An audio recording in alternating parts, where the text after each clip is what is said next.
we will try to study hysteresis curves of different materials, and by studying hysteresis curves of different materials, by comparing, we will actually try to understand that how we can decide by analyzing the hysteresis curve that which material should be used for a specific purpose.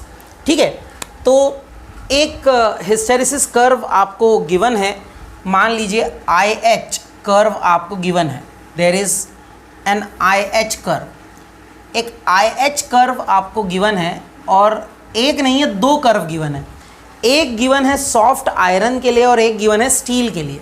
अब मैं दोनों के ही curve पहले draw कर देता हूँ। देखिए ये जो है कर्व, ये कर्व है सॉफ्ट आयरन के लिए, है ना, ऐसा ये जो कर्व बनाया है लगभग एक जैसा ही दिखता है वो, ये कर्व है सॉफ्ट आयरन के लिए, है ना। शेप भले ही एक जैसा हो लेकिन उसका जो पैटर्न है, थोड़ा पैटर्न भले ही एक जैसा हो लेकिन उसके शेप में डिफरेंस तो है। देखिएगा ये सॉफ्ट आयरन है, ये है ना, दिस इज सॉफ्ट आयरन, ठीक है, ये क्या है, सॉफ्ट आयरन है। और दूसरा जो है वह स्टील का है ना, स्टील का हिस्टेरेसिस कर्व बना रहे हैं हम, आई एच कर्व बना रहे हैं। तो स्टील का जो कर्व है वो कुछ इस तरह से बन रहा है,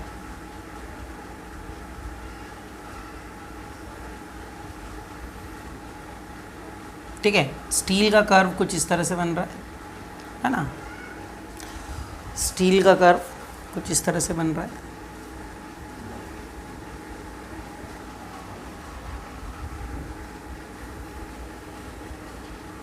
ठीक, ये जो दूसरा वाला है यह स्टील का है,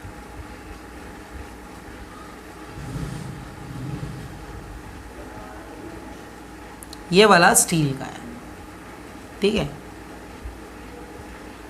तो सॉफ्ट आयरन और स्टील, ये दो कर्व आपके पास हैं, ये हिस्टेरेसिस कर्व्स होते हैं, these are hysteresis curves, okay. And we have to determine that which material should we use for certain applications. Like the first application which is there is for permanent magnets, okay। तो पहली application जो हमें देखना है इन दोनों में से, hysteresis curves को एनालाइज करके हमें डिसाइड करना है कि परमानेंट मैग्नेट जो है, परमानेंट मैग्नेट बनाने में हम कौन सा मटेरियल यूज़ करेंगे। Should we prefer soft iron और should we go for the steel. That's what we have to actually decide, okay, that's what we have to actually decide. ये हमें क्या करना है, डिसाइड करना है। सी permanent magnets, when we talk about permanent magnets, so what should be the property, what should be the property of permanent magnet? permanent magnet की क्या property होना चाहिए? permanent magnet जैसा नाम ही बता रहा है, permanent magnet होना चाहिए, मतलब वो उसका मैग्नेटिज्म जो है वो एक लंबे समय तक रखे, ये उससे क्या किया जाता है, एक्सपेक्ट किया जाता है। It is expected that it should acquire the magnetism for a longer period of time, which is extremely important, okay, which is extremely important. So it should acquire the magnetism for a longer period of time, right? This is one point which is extremely important. So how do you define it when we say that it should have magnetism? Just so when we say that it should have magnetism for a longer period of time, it means that actually we are saying that it should have high retentivity, okay, it should have high retentivity, extremely important point, extremely important point। retentivity मतलब क्या है कि उसमें जो magnetism रह जाएगा, that is called retentivity, and it should have high retentivity means this material, okay, should retain the magnetism for a longer period of time। क्योंकि हम चाहते हैं परमानेंट मैग्नेट बनाना, तो परमानेंट मैग्नेट में हम ये थोड़ी चाहते हैं कि मैग्नेटिज्म जल्दी से चला जाए, तो छोटी मैग्नेटिक फील्ड से चला जाए, नहीं, इनफैक्ट आप क्या चाहते हैं, आप चाहते हैं कि वो मैग्नेटिज्म ज़्यादा समय के लिए क्या रहे, बरकरार रहे, it should remain there for a longer period of time. Okay, this is the first point.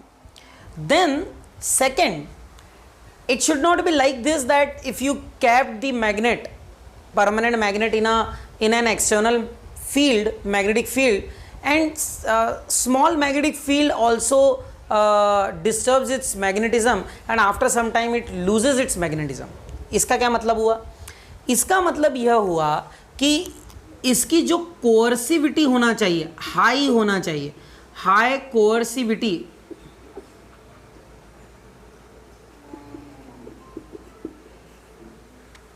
High क्या होना चाहिए, इसकी कोअर्सिविटी होना चाहिए. मतलब इसकी जो कोअर्सिविटी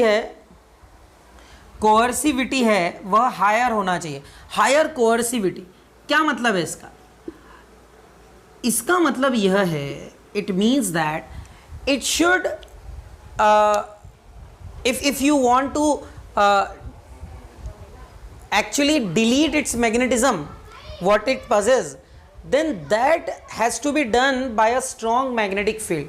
It should not be like a simple magnetic field in the opposite direction or a small magnetic field in the opposite direction will do that. No.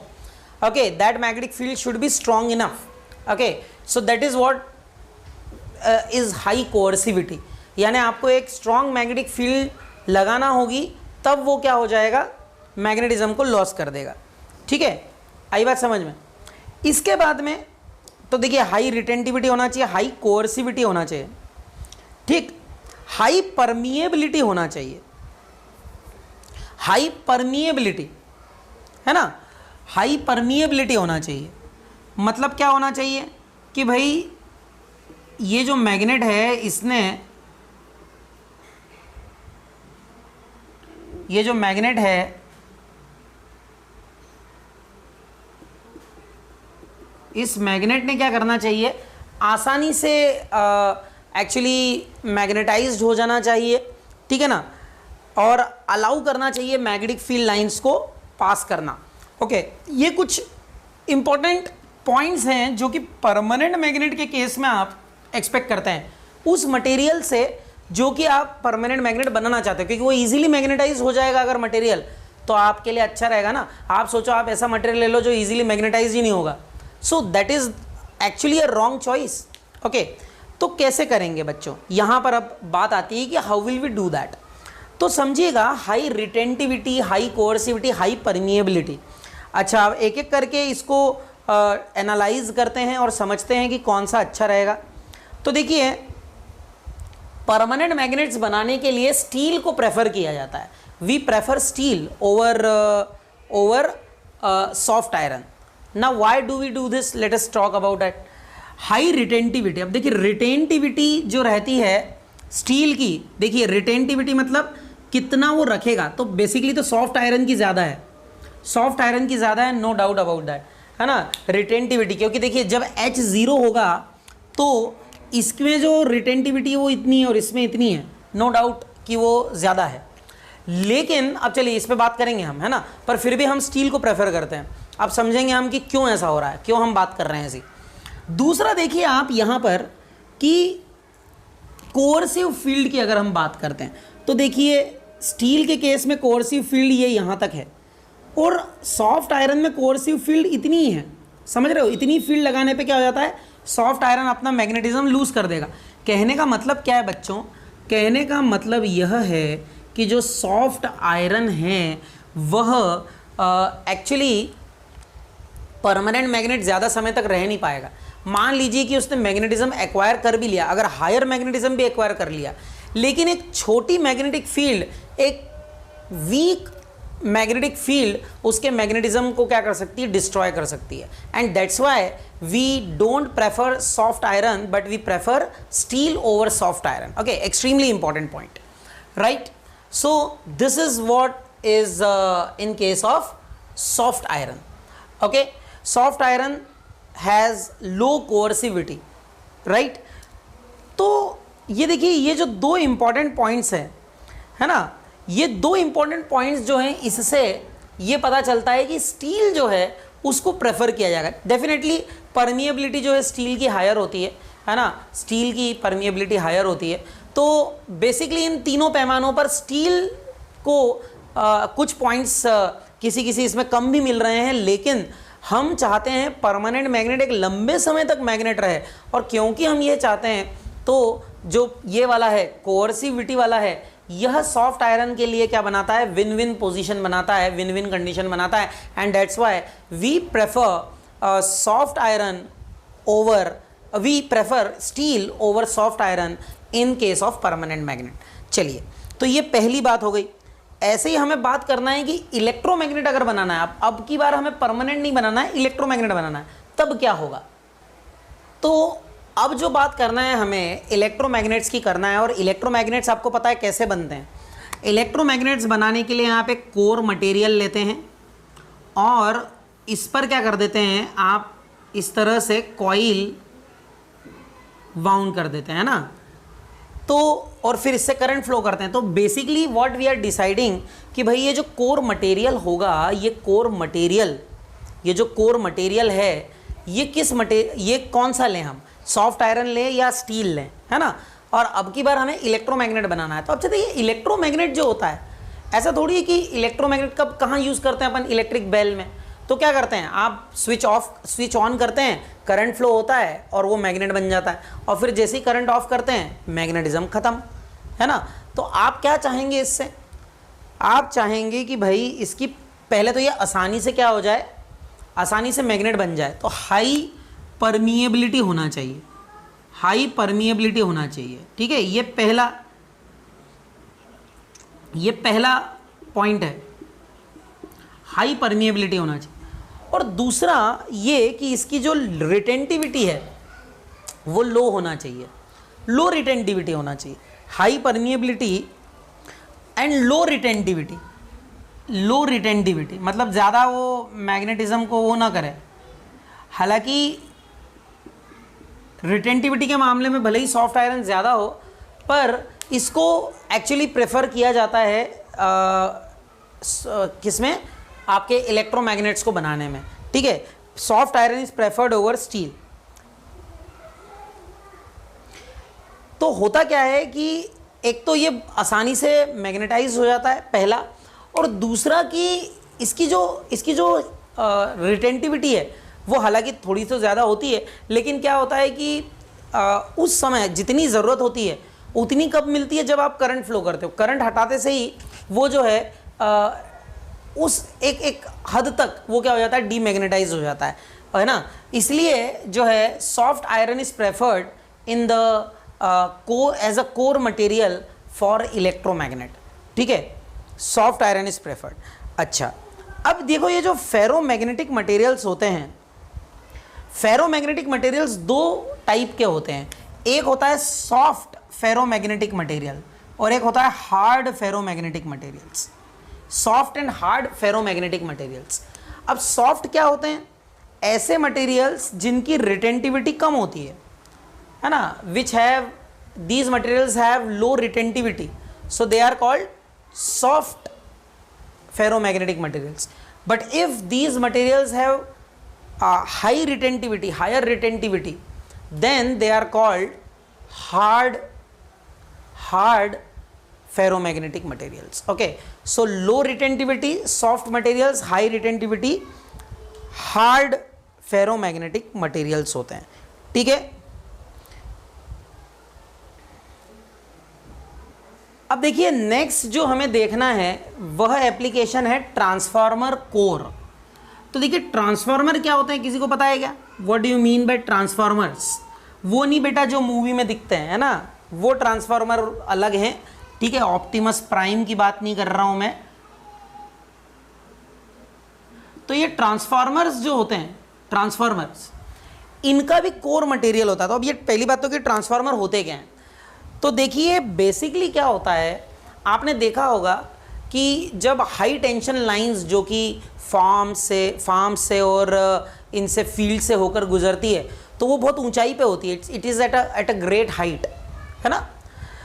और उस पर लिखा भी होता है, मेंशन भी होता है। अगर आप कभी देखेंगे उस पर मेंशन होता है कि इसके आसपास आप कोई कंस्ट्रक्शन नहीं कर सकते हैं, because high power line 30,000 volt, 40,000 volt, इतने हाई वोल्टेज पर यहाँ से क्या होता है, सप्लाई होता है इलेक्ट्रिसिटी का।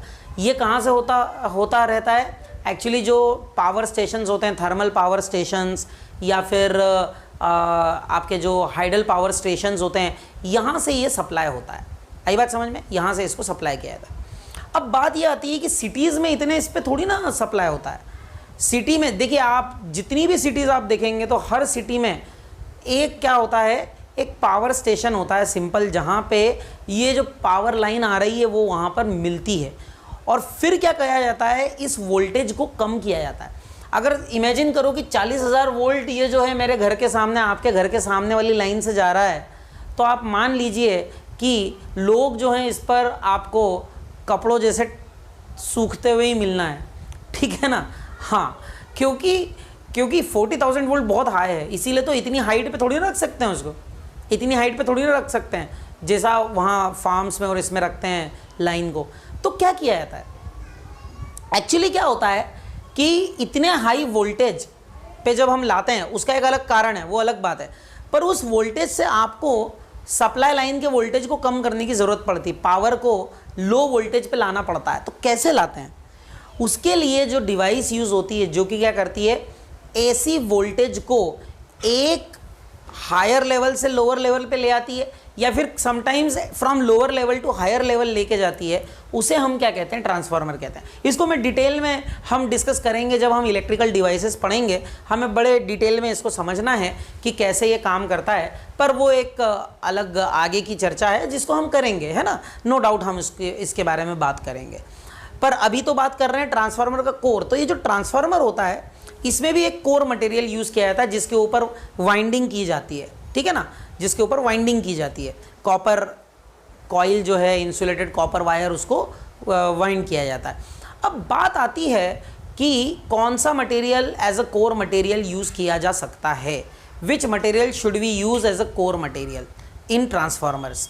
तो देखिए, ट्रांसफार्मर का जो कोर मटेरियल है, इसमें क्या होता है कि एक सीरीज ऑफ मैग्नेटाइजेशन और डीमैग्नेटाइजेशन होता है। There is a series of magnetization and demagnetization which takes place in the transformer core, and because it is taking place in the transformer core, that's why what happens that transformer core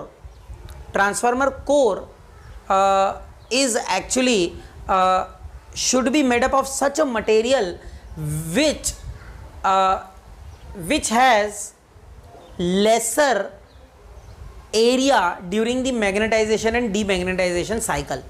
अब lesser area during demagnetization and magnetization cycle का मतलब क्या है, hysteresis curve. आपको मैंने बताया था कि हिस्टेरेसिस कर्व का जो एरिया है वह आपको क्या देता है, वह आपको शो करता है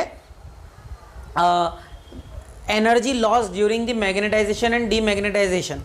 तो यहाँ पर क्या होता है, ये जो एरिया है किसका, सॉफ्ट आयरन का, ये एरिया कम होता है, it is lesser than this area. okay, soft iron area is lesser than this area, okay, area of steel। इसलिए क्या होता है कि जो सॉफ्ट आयरन है उसमें जो हिस्टेरेसिस लॉस होता है वो कम होता है। Hysteresis loss in soft iron is lesser, and because hysteresis loss in soft iron is lesser, that's why soft iron is preferred over steel. क्योंकि ट्रांसफार्मर में जो लॉस होता है मेनली, वह मैग्नेटाइजेशन डीमैग्नेटाइजेशन साइकिल जो होती है उसके दौरान लॉस होता है। And to actually reduce this loss, what is done, the core material is taken of soft iron and not of steel, so that we can reduce this loss, hysteresis loss. I hope this discussion is clear to you. Thank you. We will be talking about some conceptuals. We will be discussing some conceptuals related to magnetism. Okay, suppose that there are three identical rods. Okay, three identical rods, and these rods are made up of three different magnetic materials. One is, say, paramagnetic, another say ferromagnetic, and another is diamagnetic.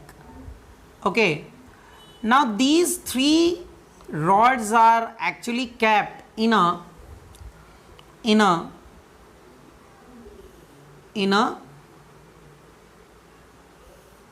uniform magnetic field.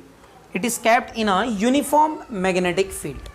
Okay, now uniform magnetic field, you all know that parallel equidistant lines, okay, they show uniform magnetic field either in this direction or in this direction. Okay, so equidistant uniform parallel magnetic field lines, okay, they show uniform magnetic field, equidistant parallel lines. Okay, so here when these materials are kept, okay, say this one is paramagnetic, this one is paramagnetic,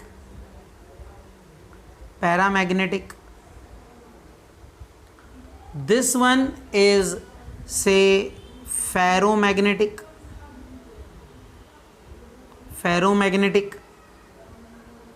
and at last you have diamagnetic material.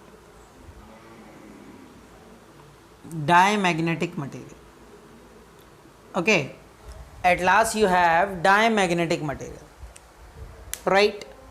And you have to actually find the modification in the magnetic field lines when the material is kept in a magnetic field. Okay, these materials are kept in the magnetic field, then what modification is actually observed or we expect.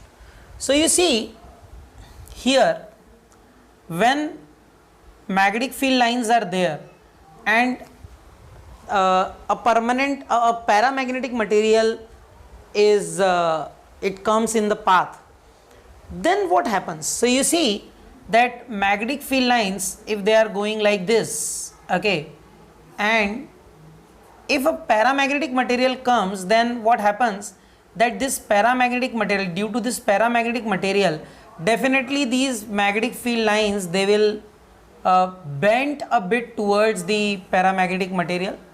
Okay, they have the tendency to move towards the paramagnetic material, and then they will come out like this. Okay, it is not like all will actually pass through it, no, certainly not, but some will.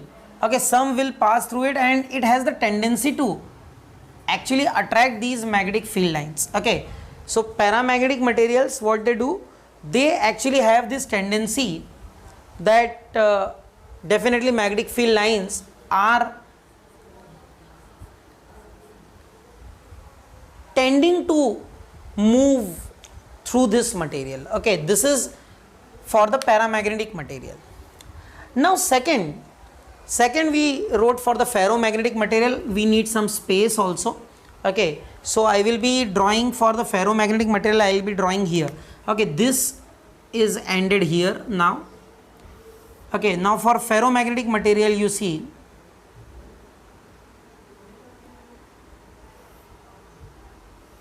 so this is the ferromagnetic material, a similar rod of ferromagnetic material, a bar of ferromagnetic material is there. Now what happens, that when magnetic field lines, they come like this,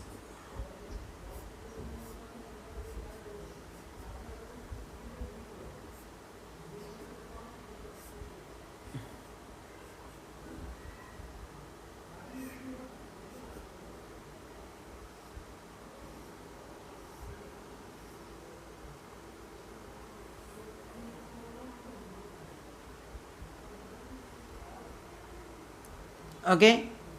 So as you can see, what is the difference or what is the modification in the magnetic field lines which has taken place here. You can see that difference. Now magnetic field lines, they actually have this tendency to actually pass through, okay, they will not intersect. They have this tendency, or you can say that material is allowing it to pass through itself, okay, attracting these magnetic field lines like this, right, and it is going away like this, right. You can see the difference here and here. This is ferromagnetic material for you. You can see that material is allowing the magnetic field lines to pass through it, but here it is not the case, okay, here it is not happening. Next is diamagnetic material. Now I will be drawing it somewhere here so that it would be clearly visible to you all, and you can understand it also easily. So diamagnetic I am drawing here. This is diamagnetic. This is diamagnetic. Okay. Now this is diamagnetic material. Okay. You see, if this is a diamagnetic material, you see that the magnetic field lines which are coming, okay, they are coming like this. Okay. They are coming like this. Right, and when these magnetic field lines, they are coming like this, okay, they will, because diamagnetism is has the tendency to get repelled or move away from the strong magnetic fields. So what happens that these magnetic field lines, they will move away like this, they will move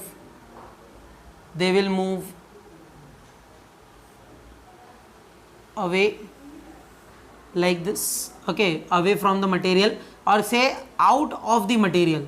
They won't pass through the material, but they have the tendency to move away from the material, right, correct, like this. So this is diamagnetic material where magnetic field lines, they will move away or they will be repelled by the material.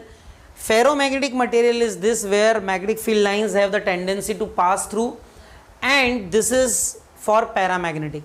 Okay, so this is a very important question, extremely important question. This type of questions are generally asked. Also they can be asked in a different manners, like suppose they have given that this is material A, this is material B, and say this is material C, and they have given that value of mu r for a material is extremely higher than 1, okay. So which material it could be? Either it is A, B or C. So you need to know that relative magnetic permeability, if it is extremely greater, then that is true for ferromagnetic materials, okay, it is true for ferromagnetic materials, okay. Similarly, if it is asked that for a certain material magnetic susceptibility is negative, now identify which material is it B, is it C or A? So that has to be B, because for B, okay, that is the diamagnetic material, magnetic susceptibility would be negative. If value of mu r is lesser than 1, okay, if value of mu r is less than 1, then which material is there? So that is again diamagnetic, okay. So these are actually the cases, okay, which I had to discuss. I hope that you understood this discussion, okay, and on the basis on these lines many questions can be asked actually. अब देखिए इसी question में एक और, जैसा मैं आपको बता रहा था कि कुछ मॉडिफिकेशन करके पूछ सकते हैं। आपको अगर 3 मटेरियल दे दिए, एक दे दिया निकल, एक दे दिया एंटीमनी और एक और दे दिया एल्यूमिनियम, ऐसे 3 मटेरियल आपको दे दिए और आपसे बोला कि आप बताइए कि इसमें कौन सा मटेरियल जो है वह निकल होगा, कौन सा एल्यूमिनियम होगा और कौन सा एंटीमनी होगा, ये आपको बताना है आप। So how will you decide it, कैसे आप इसको डिसाइड करेंगे? बड़ा ही इंटरेस्टिंग। तो देखिए मैंने आपको एक ट्रिक बताई थी जनरली, है ना, प्लेटिनम को छोड़ के यम वाले जो होते हैं वो कौन से होते हैं, पैरामैग्नेटिक। तो एल्यूमिनियम जो है वो पैरामैग्नेटिक हो जाएगा। एल्यूमिनियम कहाँ है, ये रहा, ये एल्यूमिनियम हो गया, पैरामैग्नेटिक मटेरियल है ये। एंटीमनी का मुझे थोड़ा पता नहीं है, तो अपन निकल की बात करते हैं। आयरन, निकल, कोबाल्ट, ये सब फेरोमैग्नेटिक मटेरियल्स होते हैं। तो ये हो गया निकल, ये हो गया फेरोमैग्नेटिक। चलिए ये भी डिसाइड हो गया। अब बचा एंटीमनी, इसको होना ही चाहिए, है ना, और होता है ये एक्चुअली। एंटीमनी जो है यह क्या होता है, डाईमैग्नेटिक मटेरियल होता है। इस तरह से आप इस क्वेश्चन को सॉल्व कर सकते हैं। I hope it is clear to you. Thank you. Question is like this: the susceptibility of magnesium at 300 Kelvin. Susceptibility, magnetic of course, okay. Magnetic susceptibility of magnesium is at 300 Kelvin. Means temperature is given 300 Kelvin, and at this temperature the magnetic susceptibility is given. Magnetic susceptibility is given 1.2 into 10 to the power 1.2 into 10 to the power minus 5. Okay, unit तो होती नहीं है, आपको पता है, ratio है। At what temperature will susceptibility be equal to, at what temperature मतलब आपको निकालना है T2, that you have to find. Okay, at what temperature will the susceptibility be equal to, at what temperature will the susceptibility be equal to 1.44 into 10 to the power minus 5. Okay, so this is chi m1, this is chi m2, 1.44 into 10 to the power minus 5, 1.44 into 10 to the power minus 5. Okay, तो ये आपको बताना है, ये temperature निकालना है। अब आप देखिए, इसके लिए आपको अप्लाई करना पड़ेगा क्यूरीज लॉ। क्यूरीज लॉ क्या कहता है कि मैग्नेटिक ससेप्टिबिलिटी जो होती है वह क्या होती है, it is equals to C upon capital T, where C is Curie constant and capital T is absolute temperature. तो आप देखिए मैग्नेटिक ससेप्टिबिलिटी जो है वह क्या हो जाएगी, that will become inversely proportional to absolute temperature. Magnetic susceptibility is inversely proportional to the absolute temperature. कहने का मतलब क्या है, कहने का मतलब यह है कि काई m1 divided by chi m2 and that is equal to T2 upon T1. Okay, it is equal to T2 upon T1, and this implies that now you can substitute the values. You have to find, you have to determine T2. So T2 is equal to chi m1 divided by chi m2 into T1, okay, into T1। अब chi m1 क्या है, chi m1 है आपका 1.2 into 10 to the power minus 5, okay. chi m2 क्या है 1.44 into 10 to the power minus 5 into T1 क्या है, T1 है 300, ओके, केल्विन में। बस अब आपको इसको सॉल्व कर लेना है, ये कैंसिल हो गया, ये अच्छा 1.2 है यहाँ और 1.44 है, 1.2 एंड 1.44, ठीक है, और 300 है, ये हो जाएगा 120 इंटू 3 डिवाइडेड बाय, अच्छा 2 0 यहाँ लग जाएंगे और 144 हो जाएगा, ये कैंसिल हो जाएगा। आई थिंक ये 100 आ जाएगा, ये आ जाएगा 3 4 ज़ा 12, 3 8 ज़ा 24, फिर 3 से कर दो 16, ये हो जाएगा 40। क्लियर है? अच्छा, अब चाहें तो इसको सॉल्व कर लें, 4000 डिवाइडेड बाय 16 और ये केल्विन आ जाएगा। डिवाइड कर लीजिएगा, ठीक है, डिवाइड कर लीजिएगा तो आई थिंक ये आसानी से आपको मिल जाएगा। 16 2 ज़ा 32, 8 16 5 ज़ा 80, 250 केल्विन, ठीक है। सो 250 kelvin is the answer of this. So at this temperature magnetic susceptibility will become what is given in the question. Okay, I hope this discussion is clear to you. What is the susceptibility and permeability of a perfectly diamagnetic substance? Susceptibility and permeability of a perfectly diamagnetic substance, ये आपसे क्या किया है, पूछा गया है।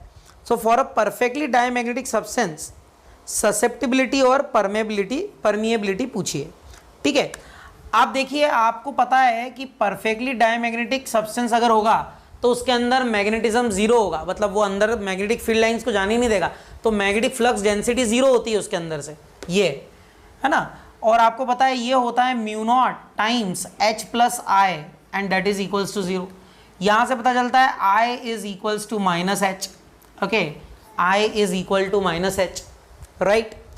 अब देखिए आप यहाँ से आप I बाय एच लिख सकते हैं क्या, -1, and that is equals to m magnetic susceptibility. So magnetic susceptibility of a diamagnetic material is -1। चलिए, ये एक बात हो गई। दूसरी बात करना है आपको क्या, mu R relative magnetic permeability. तो म्यू आर जो होता है वो क्या होता है, वो होता है 1 प्लस काई एम, और काई एम आपका है -1, है ना। Mu R equals to 1 plus chi M, और काई एम है आपका कितना, काई एम है -1। तो अगर आप यहाँ रख देंगे 1 -1, तो mu R relative magnetic permeability for a diamagnetic material जो है वह भी क्या होगी, जीरो होगी, that is also actually zero. अच्छा, इसको ऐसा भी देख सकते थे आप, म्यू आर इक्वल्स टू होता है B अपॉन B नॉट। अब B जीरो है तो B नॉट म्यू आर भी जीरो हो जाएगा। ठीक है, so this is how you can actually analyze this condition. I hope it is clear to you. Thank you.